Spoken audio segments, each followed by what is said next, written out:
All right, we're gonna share our screen. If you need me to go back at any point in time, just let me know and I will do so.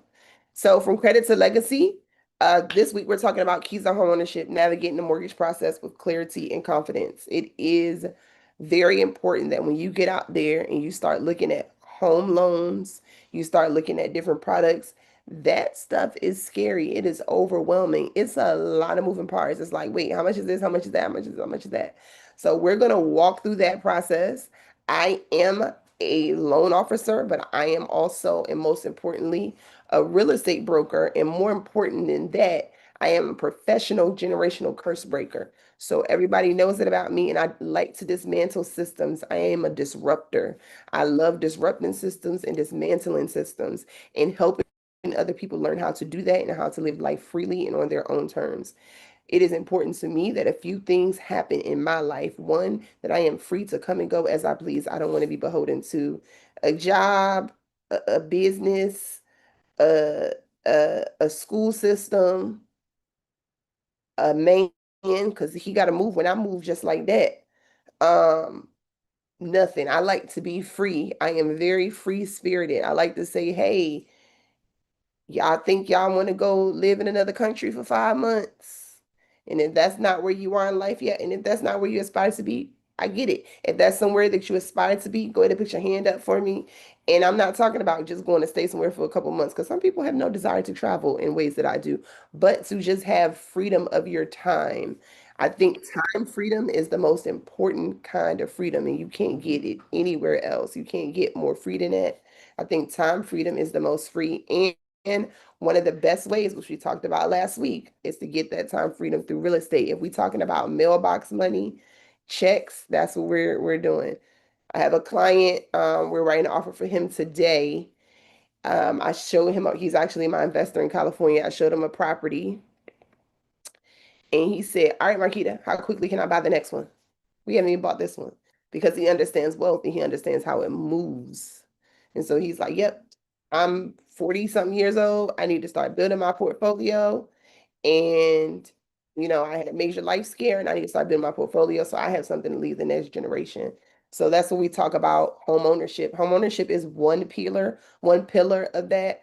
So home ownership is so much more than just having a roof over your head. Maslow's law, again, I know I touched on it last week. It's my favorite law. When I heard it, I was in like eighth grade, and we talked about Maslow's law, but the very first foundation of Maslow's law is shelter.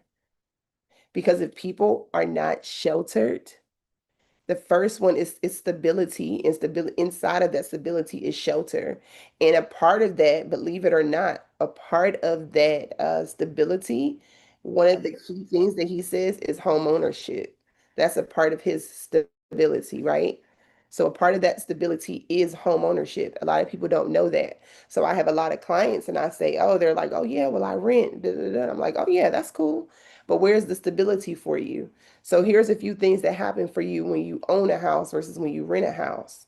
I remember I was looking at one of my Facebook memories today, a couple days ago, and it was a house in a ball ground here in Georgia, and uh, it was a young lady, and she bought it. I helped her buy it, and then she decided to rent it out to a tenant because she moved to South to Augusta, and so I had to, I remember writing the post on Facebook like, oh man, I really hate this part. I have to go tell a tenant, I have to go deliver a 30-day notice to a tenant because his lease was up. He was on month to month. And, and they loved the house. Their rent was amazing. This was in 2021. They had a great rental payment. Their rent was amazing. They were comfortable. They were paying their rent on time. They were never late. But I had to go give them a 30-day notice and tell them, if you don't leave so that she can sell her home, I'm going to have to give you an eviction on your credit. Where's the stability in that? On the other hand, I have a homeowner who's behind almost 6 figures on their mortgage. And this is a real life scenario because I tell the truth, I don't play. I have another homeowner who's behind 6 figures on their mortgage, And do y'all know what do anybody want to know what I did just today? Anybody want to know what I did today? Y'all gotta talk to me, say yes or no, because if y'all don't say yes or no, I'm not What'd gonna you say. do? I wrote a check. I called somebody to write a check to save their house. Why did I call somebody to write a check to save this house? Couple things is high income earner, and do I believe that they can pay us back in 6 months? Absolutely. Second thing, the home has $500,000 worth of equity in it. And if they do not pay me back in 6 months, I can sell that house and make a very nice return. Now, if you're a tenant and you get behind 6 months to a year. And mind you, by the way, I'm also paying up 6 months of their mortgage so that they have 6 months to rebuild their life, in which time we're going to be doing one-on-one credit repair, one-on-one financial literacy, and just figuring out what happened and get them in that place so that they don't go back to that place again, by the way, just so you know. So I'm not leaving them out there without a safety net. So I'm paying their past due. I'm paying 6 months of their mortgage up front. I'm paying 6 months of their mortgage so they don't have to pay mortgage again until January. Now, as a tenant, let me ask you guys, are there any programs that are doing that for you, giving you that much time, telling you you don't have to pay it back? And I want to be clear on something. I never asked them what their credit score was. You know, it's not good. They ain't been paying their mortgage. I didn't ask them how much money they have in the bank. I looked at the house and I looked at the equity. I've been a tenant behind on my mortgage. I mean, not my mortgage. I've been a tenant behind on my rent, and we got an eviction notice and a court date. So there are so many advantages to owning a house, and there's some stability in that because you don't have to immediately go out and pack your bags because you know landlord, Mr. and Mrs. Landlord knocking on the door. It don't work that way. So when I say Maslow's law and stability and the foundation, it's much more than homeownership. Homeownership is so deep. It's really, really deep. So, and I gotta be good because my grandma in the room, so I can't say my potty words that I usually say. Um, So welcome. We are going to understand the mortgage process step by step. I'm going to teach you about different loan types, USDA and farm loans. We're going to talk about preparing financially for ownership, and we're going to take actionable steps to move from renting to owning and why we should do that. I told you all last week why homeownership was so important to me because my great grandmother and my family is still renting this house today from somebody that we should have bought generations ago 70 times over. So we're going to get into it why homeownership matters, key benefits, builds equity. I just told you guys about that because they have over $300,000 worth, more than $300,000 worth of equity. That house, it's a $1.1 million house, you guys, by the way. I just want to tell you what I just bought today. Um, and I'm telling my business in front of my sister and my grandma. So now they better not tell nobody. Um, builds equity. Every mortgage payment contributes to your home ownership, unlike rent, which vanishes each month. Mortgage payments build your wealth over time. Um, Greater housing security and control. We just talked about that. No sudden rent hikes, no landlord restrictions. You decide what to change, update, or keep forever. I'm going to be honest with you guys. Taxes change on homes. But that is why it's important for you to get a homestead exemption because it kind of keeps it flat. And also, don't be afraid to challenge those taxes. When you challenge your taxes, they can only go down. It's not like you're going to challenge your taxes and it's going to go up. That's not a thing. That's not a thing. So, potential tax benefits. Many homeowners can deduct mortgage interest and property taxes. All right, so there's something that a lot of people are not talking about, and more people should be talking about, but people are not talking about it. And it's like the craziest thing that people are not talking about it. And I've been so excited about this since I heard about it, which is another reason that I just started buying property like candy. Because so our president, I don't like everything. I don't like most 95%, but that it's a 5%. And I'd be like, oh, you're making it hard for me to not like that. Uh, there is a bill in the Congress right now that we are certain is going to pass. Um, and it's not the big, beautiful one, don't worry. It's another one. It is a bill in Congress right now, and it is a 5-year bill, and it deals with housing and taxes. And what the bill says is we want to be able to write off 100%. Did y'all hear me what I said that number is? 100% depreciation. That's like filing your taxes and having a baby like every year. If y'all know what taxes are, right? I mean, and it's like having 10 babies at one time. And you get all of those tax deductibles. Yes. Monique, you raise your hand. What's depreciation?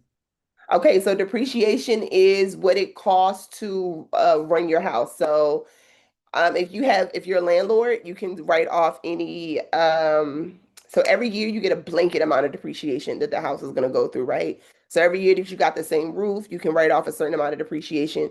It's maintenance, it's writing off actual costs. Right now we can only write off a percentage of that. It's writing off a lot of people buy property, a lot of millionaires, multimillionaires, billionaires buy property to put their money in to hold their money because of those depreciation and because of the tax benefits. Um, so depreciation is basically just what it costs to maintain that house. So maintenance, most importantly, maintenance. Even if you don't do any maintenance to the house, there's a certain amount of depreciation that you can write off every year. And right now it's at like 25 to 50%. I'm not sure. I have to look up the total amount, but it's not 100%. I tell you that.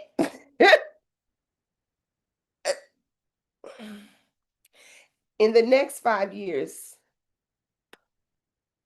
mind you, it goes from 2026, 5 years into. Do I agree with it? No, because it's going to mean that we're going to get a lot more investors starting January 2026 back into that market. It's going to squeeze buyers back out, which I hate because I'm for the people, right? On the other hand, I got a child going to medical school and it's going to cost me $200,000. So I'm in a rock and a hard place. So I can get mad at the investors buying properties, or I can also buy property.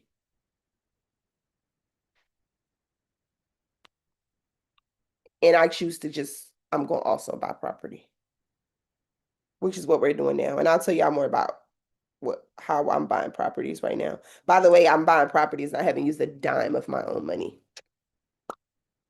Um, nor do I have a loan. I do not have a loan and I haven't used any of my money. Emotional fulfillment and legacy building. And there's pride of ownership, home ownership. A home becomes a place of memories, growth, and a financial asset. I am not emotionally attached to real estate. Anybody emotionally attached to their house? Like, oh my God, it's my house. I love it. Don't be shy. It's okay if y'all are. Raise your hand. No? Have y'all ever been emotionally attached to a house that you owned? Okay, good, good, good. I'm in the right room. It's just brick and land, and its purpose is to well, we gonna fix that. Because you've been hanging out with me way too long. We gonna fix that. Its purpose is to build some equity. So that's what its purpose is right now. Another thing, I was going to buy this house whether my investor was willing to put up the money or not. How was I going to buy this house? Because I have enough equity in mine to go take out what I need. Okay. That's the other reason home ownership is important because I can go take, oh, I need some money. Hold on.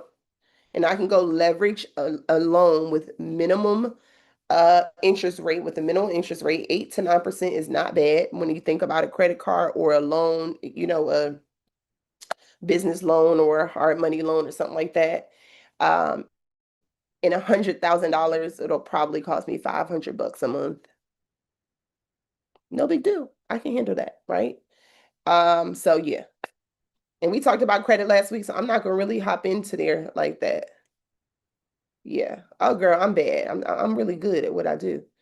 So we're not gonna really get into credit. I did want to touch on farm loans. Anybody looking for right now it's becoming really popular to build family homesteads. I know my family and I are trying to build one too. I want one so bad. It's like my dream. If anybody can ask me why I work so hard, it's probably because I want me and my family to all live on one land. Like we gonna argue and somebody gonna get mad and go home like once a week, but that's okay. But I would really love us. It's my dream. I want everybody to have their own little house on the land. I'm the oldest granddaughter. I'm the oldest daughter. So I feel a responsibility to my uncles and my mom, and I want to be able, they raised me and I appreciate it. And I want to be able to take care of them when they're older. And I want to be able to do that without, and they not much older than me, y'all, by the way. So it's crazy. But I still want to be able to do that. And I want to be able to like walk to their house and oh, Erica, listen, it's a oldest daughter, oldest granddaughter.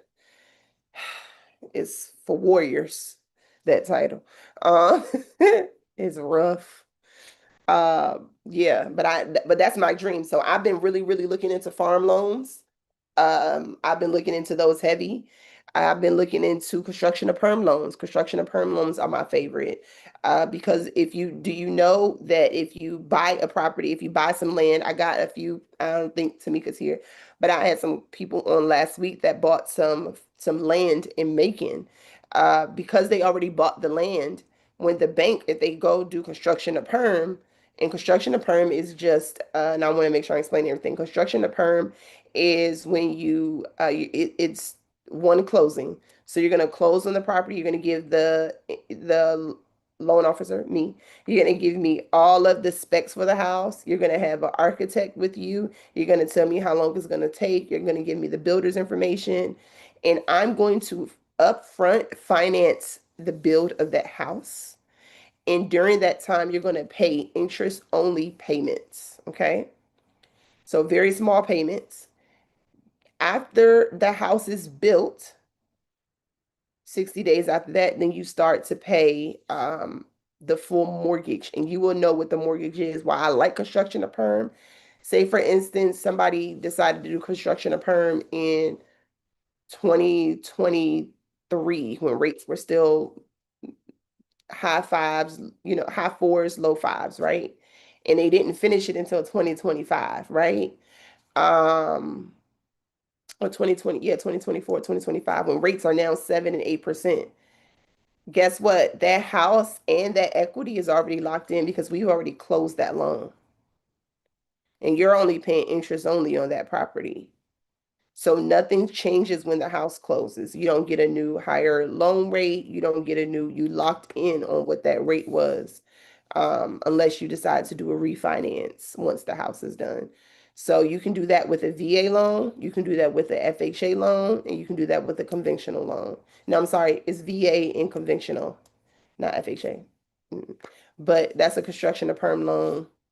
I'm really, really, I enjoy doing those. That's for anybody who wants to build from the ground up. Okay. So USDA and rural home financing. Anybody not know what USDA financing is? No, You know or don't know? don't know. Don't know. Okay. So USDA and rural financing, that's for people who are like, I don't mind living all, and this not the burbs you want to live in. You want to live in the country. So for instance, if you are in Georgia, now I'll give it for Georgia and Maryland because I know I have some of those on the line, and I'm familiar with those places, so I'm able to say if you're in Georgia, then as far out as Henry County, in certain parts of Henry County. So you got Hampton side, the Henry County Hampton side, but not the Stockbridge side. You've got Locust Grove and Jackson, and then on the other side you've got Cartersville, Adairsville, Rome. So you can see how far out from the city you have to be, right?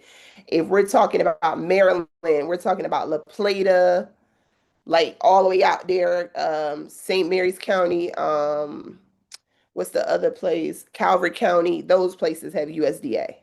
Okay. So USDA is rural, sometimes suburban, but for the most part, it's the country. Again, nice houses, Locust Grove, nice houses. It's a new area. Same thing with La Plata and all those places. They're nice. They're just far from the city. It's going to take you an hour and a half to get to DC. You know what I'm saying? So that's the point of them. They are from the Department of Agriculture. It's a loan backed by the government. It is the only government-backed loan. The rest of the loans are insured by the government, or the VA loan is insured by the government or bonded by the government, but the USDA is the only one the government actually owns. So it's zero down payment, no upfront costs. If you don't qualify for a VA loan, which is the best loan on the market, nothing can be the VA. And if you have VA and somebody tells you otherwise, hang up on them because they're lying. Nothing can be the VA loan. So if you got a veteran, just marry one, I guess. I don't know. That's what I tell people. Um, if you got a veteran, so the VA loan is absolutely the best loan on the market. But if you don't qualify for a VA loan and you're like, I don't mind living out amongst the cows and the chickens, USDA is your next best option. There's no PMI, private mortgage insurance, like you have with the FHA, or the conventional. They have usually better terms as far as rates and things like that goes, and they're paying that 100% down payment. The only caveat to, or the only con I see to the USDA is they don't allow you to have as high a DTI as FHA loans, okay? So FHA allows you to go to like 56.3, sometimes 58, it just depends on the file. And USDA is really, really loving at 36 to 43%, as far as debt to income goes, because these were loans that were made for farmers and people who live out there and grow the cows and chickens. But if you're in a zip code, you can definitely find it. Absolutely. Okay. Um, Absolutely. If you're ever interested in USDA loans, and they work all over the country, by the way. Me either. They work all over the country. So absolutely screenshot this so you could see the eligibility and you could look up homes. Like if you're like, oh, I'm interested in this house, da, da, da, da, you can definitely go to that website. So farm loans and land ownership. We're gonna go over farm loans a little bit. Anybody want to own a farm? Anybody want the cows and the chickens?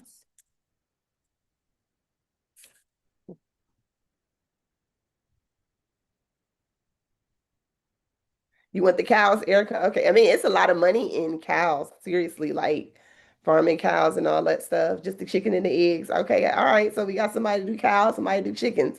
It's a lot of money in farming, you guys. It's a lot of money in raising animals in stock.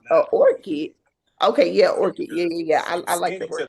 If you're dreaming of owning land for farming, homesteading, or rural living, FSA loans can help make that possible, especially for first-time home buyers and underserved buyers. So purchase of farmland or open land, construction or purchase of a home on the land, framing infrastructure. They'll help you build barns and fencing. They're really just going to help you get that loan up to date. It's another form of the USDA loan. So you've got the USDA and then the farm loan. So this is the FSA, the Farm Service Agency. They have some microloan programs. You can borrow up to 50,000. You can use it for land prep, fencing, tools, animals, and even housing. So those of us who want to build a homestead, right, or a family compound, that's what we call it. Those of us who want to build a family compound, um, you don't have to rent it. You can pay somebody to rent it. Who gonna rent it? For those of us who want But to if build, you want to be a farmer, you don't want to be a farmer. that's not me. Okay. Like maybe there's somebody who wants to be a farmer who can't afford land, and like we could work it out together. Yeah, yeah. I think a lot of people do that actually. You can house hack a farm. You can house hack anything. You know what I mean? Um, that reminds me, fun story. It's a farm. It was the best experience I ever had at a farm. It's a farm in Villa Rica, Georgia, and it's a black-owned farm. And we went there for a presentation when they first opened. And I'll find the name of it for y'all. That's in Georgia later. We went there for a presentation with a homeschool group. And the farmer was from Detroit. And he said, "Can I tell y'all something? This is the first time I ever been on a farm. I don't know nothing about raising no animals, raising." But he bought a whole farm, y'all, and they are doing very well. They rented out for weddings. They had a donkey on the farm. Listen, the donkey was, he was like, "I don't know what to do with this donkey." So what I'm telling you, sometimes you got to just be like, "I want to do this thing. I don't know how to do it, but I'm going to do it anyway." He bought a whole farm, y'all. Seriously, he used one of these micro loans as well to fix up the farm. So back to your point, Monique, he had on the farm, he had um uh barns for horses. So what he did, he was like, "Hey, I don't want to do anything to deal with nobody's horse, but you can rent these stalls for your horses at 350 a week. And you gotta come and tend to your own horses because I'm not going over there." Then he had somebody else that was renting the chicken coop place and they was raising the chickens and they gave them chickens and all of this stuff. So yes, people are so when you said it, I was like, yeah, I know somebody who actually did that and is doing that. And they're really mostly just running the event center and they're letting other farmers and other people in the area who really want to do that stuff, they're allowing them to run their thing on their land. Yeah. So there. Listen, anything you can think of, I promise somebody's worked it out for you. So, how much can you afford? This is always the question, right? So, your monthly mortgage payment should be no more than 28% of your gross pre-tax monthly income. Here's the thing, you guys. Yes, that's what they say. This was okay when we weren't in this economy, right? When I bought my house, I'm not gonna lie, the mortgage payment was way more than 28%. It wasn't way more. It was like 40, like maybe a little under 40 because Vernon's very responsible. Y'all know he's the responsible one. So it's probably a little under 40%. The interest rate that we had. I mean, not the interest rate, but our monthly income. It gets better over time. Um, if you have a VA loan, a conventional loan, a USDA loan, those loans don't typically go above 43% anyway. The sweet spot for those loans is actually 36%. So most of those loans are just a little above that 28%. No big deal. And a lot of them, especially VA, are 28% or under because veterans tend to be very responsible people. Because I'm married to one I know, and he is being a hater right now about my brandy tickets. Um, so what goes into the mortgage? I want you guys to not just think about, I want y'all to not just think about just the mortgage price, right? You've got property taxes, you've got homeowners insurance, you've got maintenance and repairs. I always say keep a cute little, nest egg if you can. It ain't got to be high. Utilities, what are your utilities going to be? Things like that. When I was buying my house, it was one company in particular, electricity company, and I said, I don't care what has to happen. I don't want to live nowhere where this particular electricity company is. I want to live where this one is.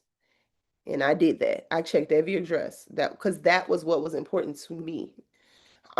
So you got to figure out what's important to you when you're looking at a house and when you're looking at affordability and when you're looking at, I wasn't worried about the mortgage payment. I wasn't worried about the taxes. I wasn't worried about none of that. Only thing Marquita cared about is who's the electricity company. Because I know that's a bill that fluctuates, unlike my mortgage that pretty much stays level. I know from 2020 to 2024, we saw large tax increases. We do not expect to see those anymore because home prices have started to be more level. This is when prices were, when they first jumped up. And that was a shock to the whole neighborhood and stability of it. So prices are becoming a lot more level right now when it comes to home ownership. But I always tell everybody, you every year, um, the escrow account gets audited. And so it'll tell you if you have a shortage and if you have a overage, they will send you your money back.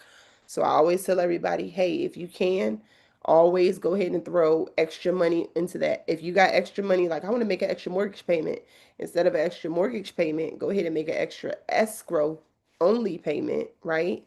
Pay that mortgage payment to the escrow because guess what? They're only allowed to keep a certain amount of your escrow. In worst case, they're going to just refund you that money once they do that annual escrow audit anyway. Okay. So it's a cute little savings way to save money too. Any questions about mortgage affordability, rent versus mortgage? Anybody have, because this is a heavy one right here. If you're thinking, I know my baby sister here because I want her to start thinking about buying a house. If you're thinking about buying a house, what scares you? Because I really want to talk about this. This is really important to me. What scares you about financially renting or a mortgage? Um, as far as the monthly payments, ownership, equity, stability, uh, the, you know, question. Somebody, I want y'all to tell me, call some stuff out. Um, I've always worried about qualifying for a loan.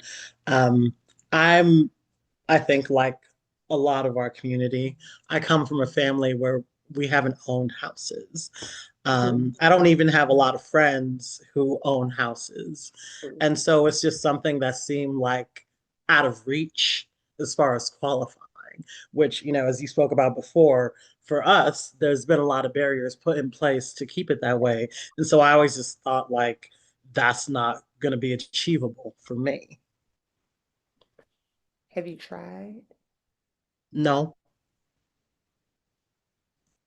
Okay. because again, I feel like like for your family, if they want to buy a house, they know they can come to you. They see what you do to have like somebody take them through it. Oh, they don't Like, come I to me, don't they don't listen know. to me. Ain't that I'm crazy? sorry. They don't even listen to me. Ain't Oh that no, I'm not saying, but crazy? what I mean is, like you said, your sister's here. If she decides she want a house, she knows she talked to you. You will walk her through everything. She won't be getting taken advantage of by nobody because you know all the rules and the tricks and all that. And so sometimes when there's something new, it feel that's big and scary. If you don't know anybody who's doing it, you don't feel like it's Yes, possible for you. I understand You know that. what I I mean? understand. Yeah, no, I completely know what you mean. So can I tell you a secret? I have been doing real estate for 5 or 6 years when we bought our house, and I was petrified. What's crazy is I did not sleep for 30 days because every time I kept looking up, I was like, oh my God, is it going to go through? Did this go through? Vernon, what did they say about this? What did they say about that? And I remember one time during the process, my loan officer said, Marquetta, you sell houses every day. You know this process better than me. Sometimes you tell me how to get around stuff and hurdles and fix problems. What are you afraid of? And I was like, I don't know. You know, we were sitting in the closing and we were signing papers and I was still scared.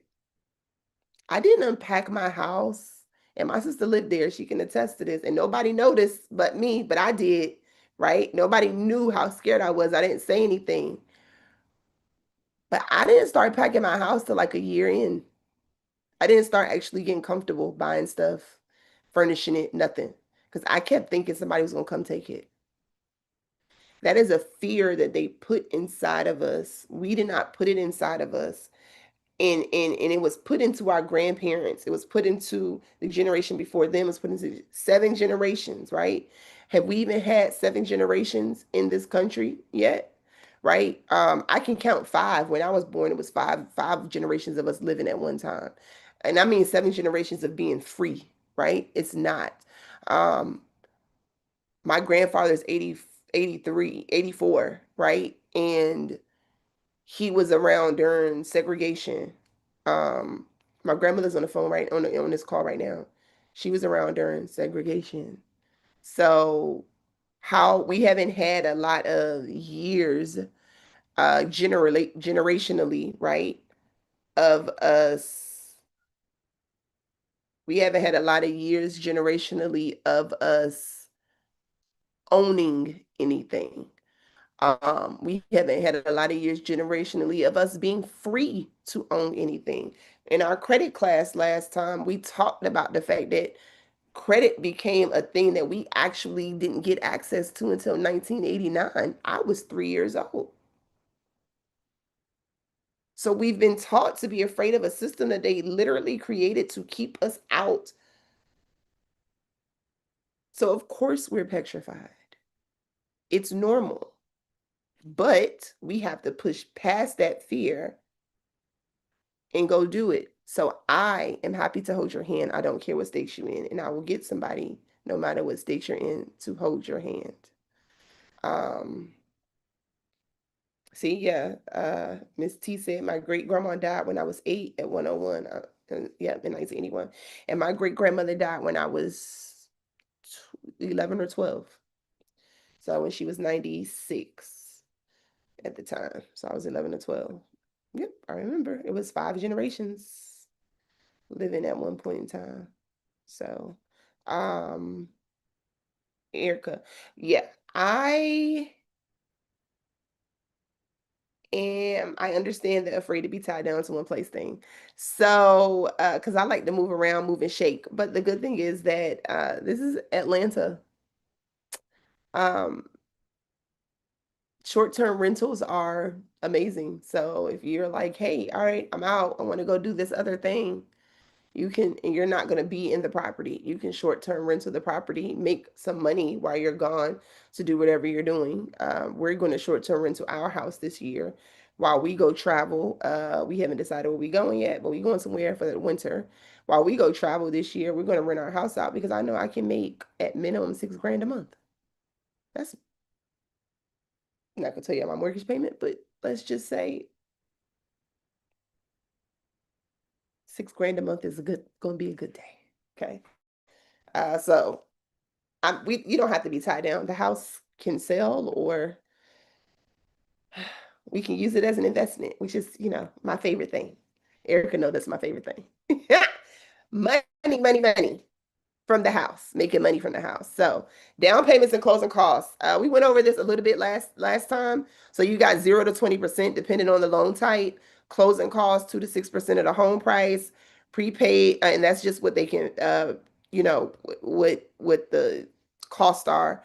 Prepaid taxes and insurance, down payment assistance, local grants, nonprofit, city county programs, things like that. We've got some pretty decent programs here in Georgia right now. And if anybody wants to know more about those, please feel free to give me a call. I'll put my number in the chat. If anybody knows my number, just put it in the chat. For anybody, I always answer my phone unless I'm busy. If I'm busy, I won't answer, but I will call you back. If you send me a text, I probably won't respond because I be forgetting to text people back. It's not intentional.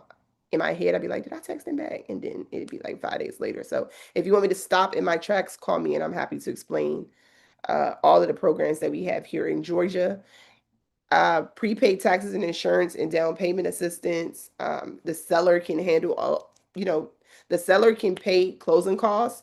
If you're getting a conventional loan with 3 to 5% down, then the seller can pay 3% of those closing costs. If you're getting a conventional loan with 10% or more, the seller can pay 6% of those closing costs. For VA, the seller can pay 4% of your closing costs. For FHA, the seller can pay 6%. And we're going to go back to USDA where the seller can pay 3%. Okay.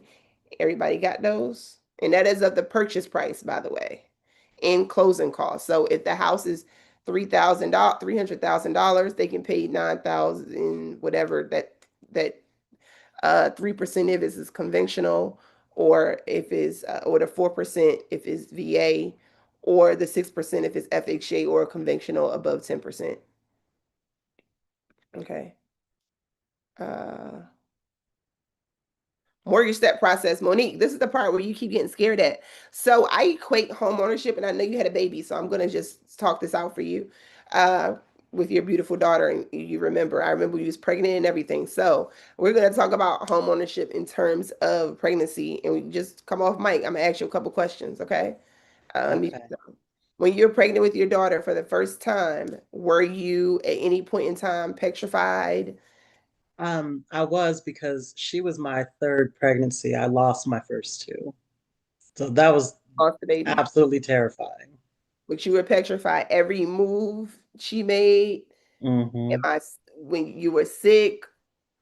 I remember calling my mom one day because I had really bad heartburn. I was like, "Oh my God, I think I'm dying." She was like, "Girl, that's heartburn, have a Tums." I was like, "Oh, that worked." No, it was bad. Okay, Oh no, no. Listen, girl, I still have heartburn. She yeah, messed me up. yeah, yeah. So I equate that to the pre-qualification time. That first Mm. trimester, when you first find out you're pregnant, you're nervous about everything, right? You Yes, start to get a little bit less scared during that second trimester. You're not going to get to the second trimester if you won't get pregnant, you're right. okay? So if you won't, now I have someone, I know you're not in my state, but I have someone in all 50 states that can hold your hand through the loan process and the real estate process. All you got to do is say, Marquita, I'm ready. Okay. Okay. Thank you. So it's the same thing I like to equate. You get to that second trimester, it was my favorite. Why? Because I'm a big back. And everybody was giving me food. If I said I'm hungry, they was falling over themselves to feed me, okay?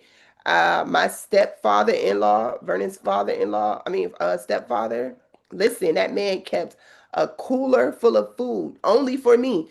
Don't touch Marquita's food. We used to go to church. She used to have a cooler of food for me. Marquita, I bought you this. Anybody can I have a snack? Oh, That's Marquita's food.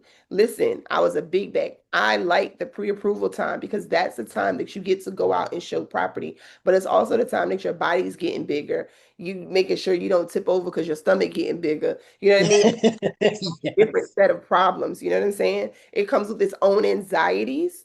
Um, that's the pre-approval. That's the house search process, right? That's why I tell people that's the house search process. Then, yeah, yeah, I just listen. I was a big bag. That comes with this house search process. You go home shopping. It's both a fun and scary time. It's just like, oh my God, okay, I'm pre-approved. Okay, so I can definitely buy a house. Hmm. Okay, Hmm. what house? It's the nesting phase, right? I was crazy with nesting, and we was homeless, so it was a weird. But I wanted everything right then, and if it didn't happen, I was in tears. And I want Hmm. it this way. I want it just like this. Okay, why can't it be just like that? Uh, right? That's the house shopping process. I'm not one to say, oh, yeah, it's going to be great. Yes, it's going to be fun because I'm a blast, but it's scary. Yeah. All of this is scary, right? And then when you get under contract and you finally pick a house, you finally choose one, you got to wait again. That's the part where you got to wait to see what the gender gonna be.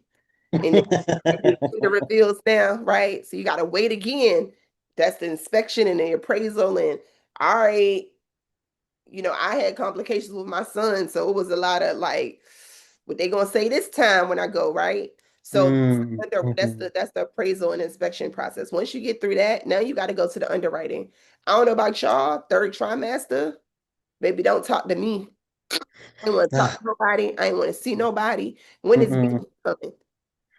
Yep. You Yep. ain't out here yet. That's when you go under contract. You like, okay, when am I gonna close? Am I gonna close? Is everything gonna be all right when I close? Is the baby gonna be okay when the baby get here? They gonna have 10 toes, 10 fingers. Okay, what if in the process, you know what I mean? and I say it that way because most people can relate to pregnancy or they've seen someone pregnant, right? Yes. It's the same thing. It's the same process. And just like having a baby, you forget how terrible of a process it was, and you do the same thing over again in 7 years.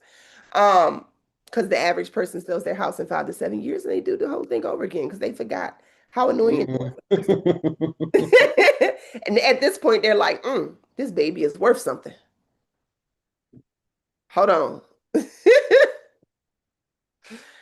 And we went over this last week. What the lenders want to see: consistent income that can support the loan, employment stability, ideally 2 years, clean bank statements. Hey, they are cracking down. First of all, they're about to start putting Klarna and all of that stuff on your bank accounts. I know I told y'all that on your credit reports. I know I said that last week. But if they see, I have had to deny loans because I saw that somebody had payment to afterpay payment. Klarna, I need to see those things. I need to see they paid off. Oh, that's not paid off. Are you afterpay? I don't even know the names of them. Y'all also helped me. My cousin called me the other day. I was like, what's that? So you pay Klarna, or I just learned the name of that. Klarna or afterpay? What? Oh no, we count that towards your debt to income. So be careful. I used to be able to say, don't you give me no bank statement with Klarna or afterpay or anything like that on it, but they about to put on a credit report. So watch out. Remember, anything we do in mass, and they can use it to hold you back. It's gonna happen. We gotta still remember I said last week we gotta start doing stuff like the Underground Railroad again. Seriously, we gotta stop announcing everything in social media. Um, and I'm gonna wrap this up. Key terms to know: escrow, PMI, that's private mortgage insurance. PMI is not used in VA. PMI is not used if you put 20% down conventional. PMI falls off for conventional naturally by itself at 20%. PMI falls off if you want it to at 18%, but you got to call, okay? If you call, that's if you have a conventional loan. PMI is private. You have PMI and you have MIP. So MIP is mortgage insurance protection, which is actually the FHA, but PMI is private mortgage insurance, which is, yeah, that's for conventional loans. Yes. What type of income? What type? VA, Social Security, what type? Retirement. And I'm asking the type because it matters.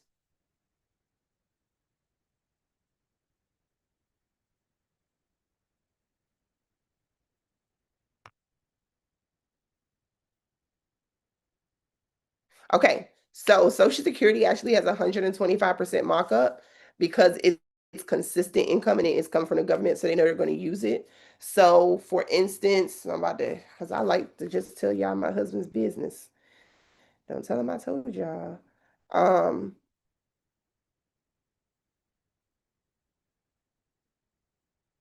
with the markup, Vernon can show an extra $2,000 a month. Well, let me do the math. Hold on, because I just did the math the other day.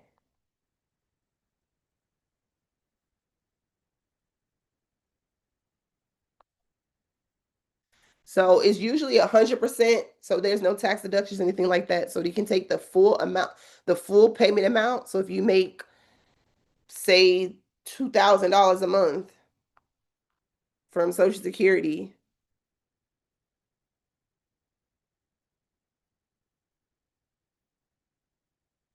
we can say that you make 2,500, something like that. So we give you extra money. So we give you extra money based on Social Security, and it's only on Social Security, VA benefits. Okay. Those are the only two: Social Security and VA benefits. Not on a retirement. We give, but they do that 125% markup. So I had a veteran who already owned a house, and he just closed last week. He already owned a house. He was buying another house, and we were able to qualify him because on paper he made 6,800, but after our markup he made 9,800. Does that make sense? A month, because we were able to use a higher income because we know it's consistent. So yes, you can buy a house on a fixed income because we can use that higher income. And it really just depends. So I tell everybody, if you're on a fixed income, you want to have almost no debt. So that's also important. This veteran didn't have a car note. He didn't have a car note. He didn't have, so these are the things that's debt to income: car notes, credit cards, high, payment amount credit cards, loans, stuff like that. That's the stuff we care about. I don't care about the electricity bill, anything like that. Stuff that's on your credit report. So, yeah, you can definitely buy with fixed income, but I tell all of my people with fixed income to have as little debt as possible. You can't have like a car note plus, I had a veteran who didn't qualify because she had a higher car note or whatever. So, it really just depends on what your whole credit profile works. But I close a lot of people with fixed incomes. Yeah, absolutely. But that's why I needed to know which one. Home inspection appraisal. Uh, we just talked about this. Is anybody not know what the difference between a home inspector and the appraiser? I don't know. Okay. So the home inspector is somebody that you hire, right? It's optional. You don't have to do it. If you work with Marquetta, you do it. And uncovers potential problems with the home structural systems. This is to make sure that I'm not selling you a bad house, right? I don't want anybody to come back to me and say, you sold me a bad house. Da, da, da. So home inspection, if you don't get a home inspection with me, you're going to sign a waiver because you're not going to come back to me in 6 months and say, oh, da, da, da. Nope, because I told you to get a home inspection. Georgia is a buyer beware state. So is Maryland. Home appraisal required by the lender. So the lender, me, would say, hey, I need to make sure that this house is worth the money that I'm giving you. Okay. And then budget between $300 and $600 for the home inspection, and the same for the appraisal. So those are two fees that will have to come out of your pocket up front. So I just want you guys to know what the upfront costs are. You've got your home inspections and appraisals. If you're in Georgia, my home inspector is lowest starts at 350 all the way up, and it just depends on the size of your house. And then the appraisal is something that the lender orders.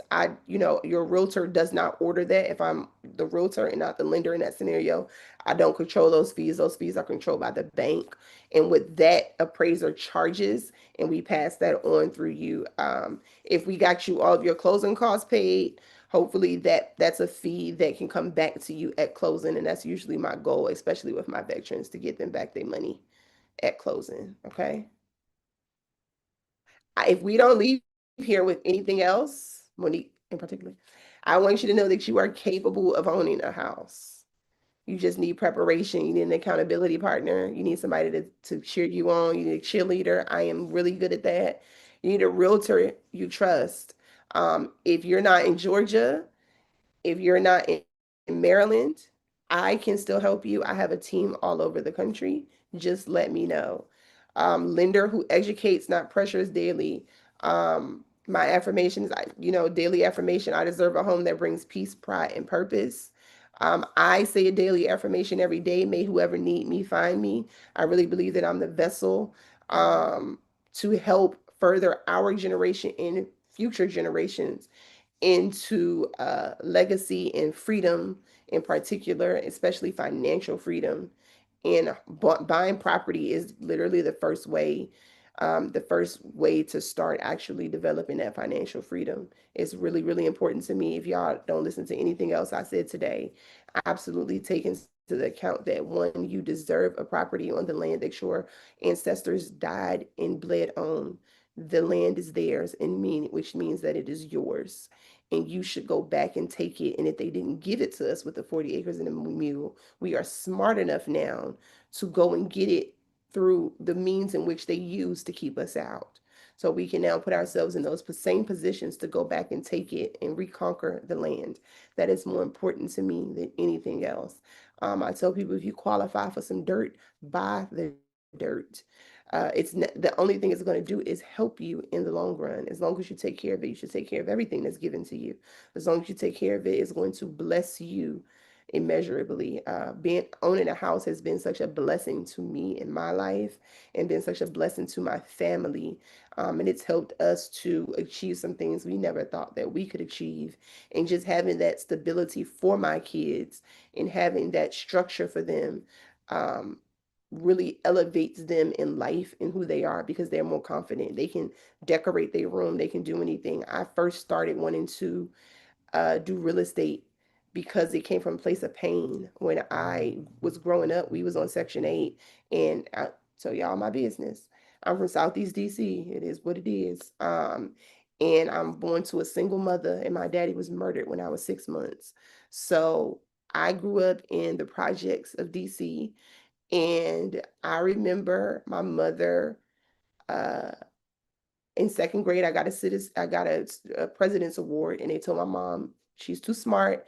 We can't help her. She needs to go to a private school. Here's a private school up the street, and the private school gave us a scholarship, but it wasn't enough. And my grandfather covered the rest. Between him and my mom, they covered the rest, and my uncles. I'm sure we had a village. They covered the rest for us to go to private school. And I remember going to, and I remember her name. Her name was Ariel, and I went to her house. Her name was Ariel. I went to her house, and she had a party at her house, and she had all these decorations in her room, and it was nice, and the walls was painted pink and sky. It was beautiful. And I went home and I said, Mommy, mind y'all, I'm in third grade, right? I want to paint my room. I saw this.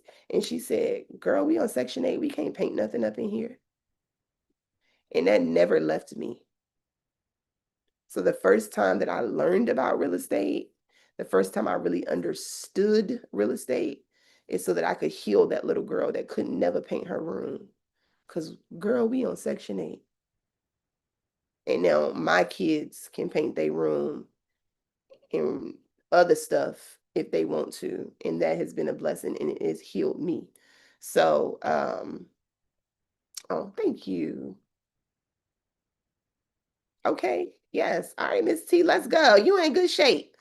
So if nothing else, this is a hard work. This is we're not gonna go over the case studies, but this is a hard work.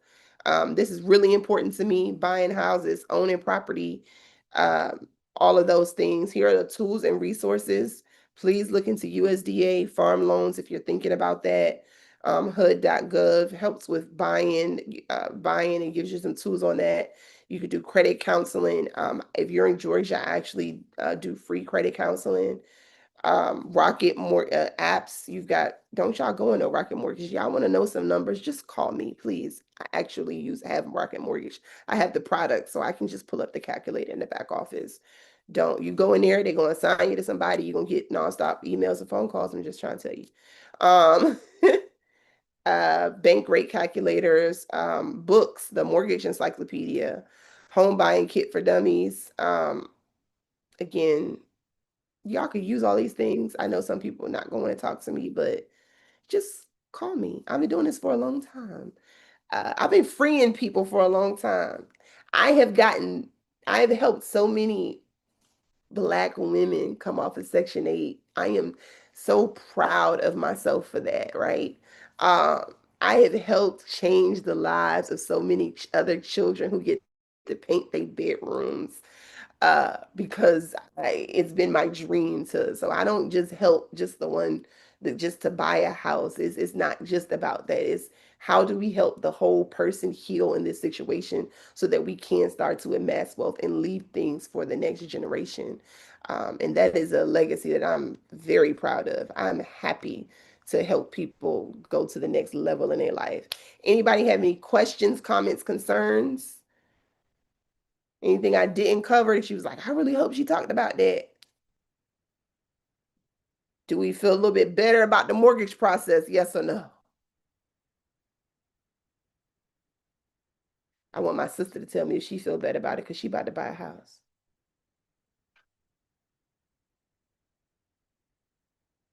Yes, you did. I didn't know who the name was. Okay. Hey, boo. I don't dislike NACA. Not in this season. My only qualms about NACA, remember, and this is my own hurt. So just remember, this is my own trauma I'm dealing with myself. Um, NACA requires to do an annual inspection of your home. NACA says, and I believe in being able to use our house for more than just living there, right? NACA says that if at any point in time they find out you're renting any portion of that house or renting that house because it is a direct violation, when you go to close that house, or they will give you a $25,000 fine, because it's not for rent. You're not allowed to rent their properties. So just those two things alone for me were a deterrent. I feel like there are other ways to achieve that same thing. They also sometimes require like a year. I've seen people do everything, get their credit together, and they miss one electricity bill payment, which traditional mortgage lenders do not care about. And they had to start the process back over another year. So, free is expensive. Those programs are very expensive in terms of time in which you have to give up for them. And I just don't believe those hoops are worth jumping through. That's just me. Yeah, it makes me feel, a little Section 8 vibes. And I told y'all I got trauma behind that. Okay. We used to have to, you had to get the house clean because the inspector was coming to inspect the house. Once a year you felt, I don't know, I felt violated, but I don't know how other people felt about, the inspections. So it was invasive. I don't like people rummaging through my house like that. So yeah, but they come, and you also have to do volunteer work every year, by the way. So I didn't want to work. I didn't want to have a job. It's my house. I'm paying a mortgage. It's in my name. It's too many. I don't want no rules on my stuff. So yeah, that's how I feel about NACA. Not not that excited about it. Anybody else? We got one more session, and it's my favorite by far. We're going to be talking about investing. Um, I am going to give you guys just a preview. Yep, and you got to pay a yearly membership fee. Yep, yep, yep. Just there are other ways to get that same effect, or a very similar one. Yeah, I couldn't do it. Yeah, just me. Uh, my granddad said expensive is free, and he's not lying. So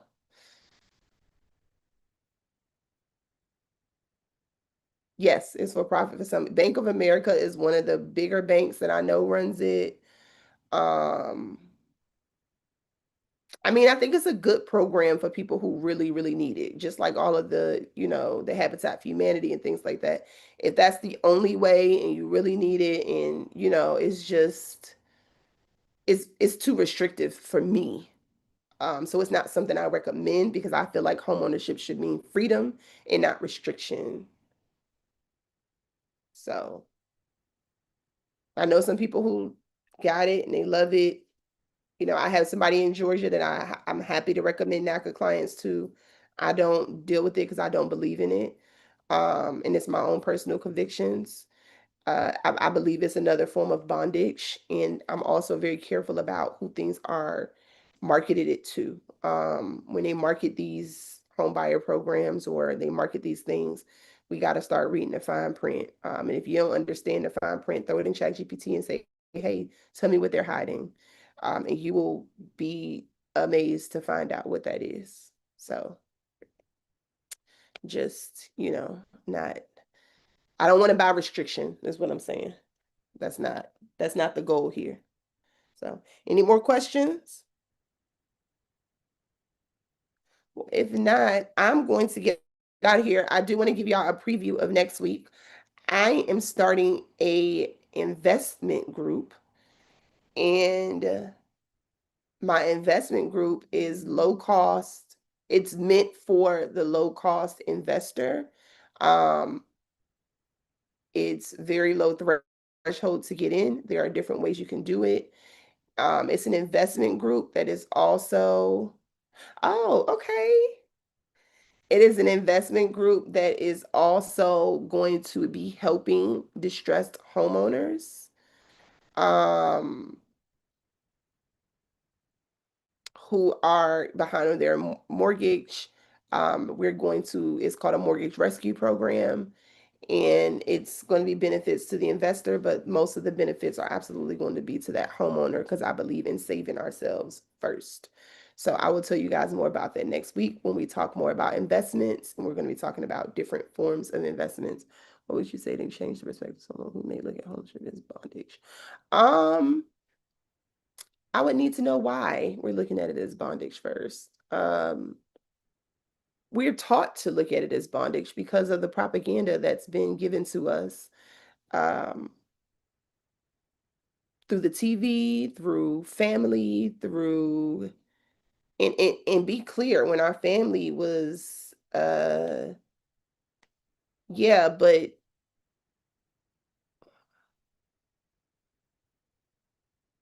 okay, I went to a conference right before the pandemic, and I was the only one in the room that looked like me. And during that conference, they talked about how much debt they had and they applauded. And I was confused because I was like, well, I thought we're not supposed to have debt. Da, da, da. And they said, no, having debt is good. And I said, whoa. There are people who leverage loans and never, ever, ever have to make payments. We are so far behind because we've been taught to pay in cash. Cash is not king. Cash is bondage because we have to wait for the cash to come. And what can we unlock with good debt? Now, some debt is not good, right? If you have high credit card bills and uh, paying crazy interest on a car or something like that, that's not good. But a house is good debt. There is not a single person who's a multimillionaire that does not own property. There's not one. You will not ever sit down and interview someone who has amassed wealth and they don't tell you about their real estate holdings first. It's the most stable form of, it's more stable than a stock market. It's more stable than, it's just the most stable form of it. So we've been taught that debt is bad, right? We've been taught, but there are forms of debt that are actually really good to have. I'll take mortgages every day of the week. Um, Nobody, even Jay-Z and Beyonce, as wealthy as they are, they don't pay cash for houses. It's foolish. They don't pay cash for houses. Not when I can put my money in a high yield interest savings account, which we'll talk about next week. I could put my money in a high bearing interest savings account or a bond or something else, and the interest alone can make me money. The interest alone will make the payments on the house. And mind you, a house is the lowest interest rate that you can have. So it's a mindset thing, but it's one that has been taught to us. Again, as another form to keep us out of their things. So they love debt over there on the other sides. They got lots of it. Next week, I will tell you guys how to buy property, how wealthy people buy property without ever spending any of their own money. We'll talk about that too. So, yeah, debt is okay if it's the right form. Now, if you got a whole bunch of credit cards, nah, because those interest rates are insane, right? If you got a car note, a luxury car, why? Because the moment you drive off the lot, it depreciates in value, right? Some things are just not right, but you got some forms of debts like real estate where the appreciation, it appreciates. For the most part, real estate appreciates. If it depreciates, it's usually owner inflicted unless something crazy happened in the world, like what happened 08, 09, but they shorted the market back then. So that was an anomaly that a lot of protections have been put in place since then by Barack Obama to ever prevent that happening again. Unless they start overturning stuff again, they trying to overturn some stuff, but I don't. That's not one thing they're going to overturn. So there are a lot of restrictions that have been put in place. So that and the problem back then is they were printing money and they weren't. There are a lot more loopholes that you have to jump through, a lot of more hoops we have to jump through in order to buy a house. Back then, all you had to do was have a pulse. You got a pulse? Oh yeah. And then not only that, it was predatory. So they were marking up the interest rates. They were giving people payments they knew people couldn't afford. It was disgusting. And one of my Wolf of Wall Street is one of my favorite movies about that, and it's a couple of other ones, but it was terrible. It was terrible, and a lot of people lost their butts back then. It was not okay. But a lot of protections have been put in place since then, and there is a lot to make sure that you can afford this house. You can absolutely afford this house. And the other thing that I tell people, if it's you and it's more than two, buy it in one person's with one person's income. So that way, if something happens to that income, you can cover down, save up. When we got into our house, the one thing that Vernon said he always wanted to have, he was very diligent about is making sure there's at least two mortgage payments in the bank at all times. Now he's got more than that, but in the beginning when we were just getting under our feet, we was very, very careful about that. So, and then for the most part, we have a client, he's selling his house. He bought it 2 years ago. He's gonna make 50 grand when we sell it. I have another client, she bought her house 3 years ago. I gave her $80,000 back at the closing table 2 months ago. So the margins are there. You just got to be careful where you buy. Make sure you buy in an area that's going up, up, up, up, up, up.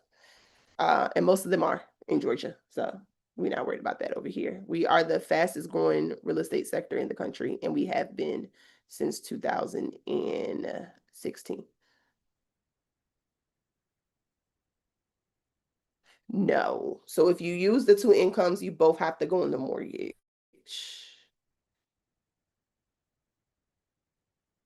So Vernon's income is on our mortgage and I'm just on the deed.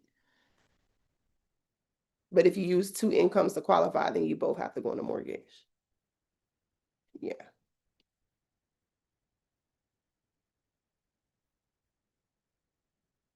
Yeah. Call me.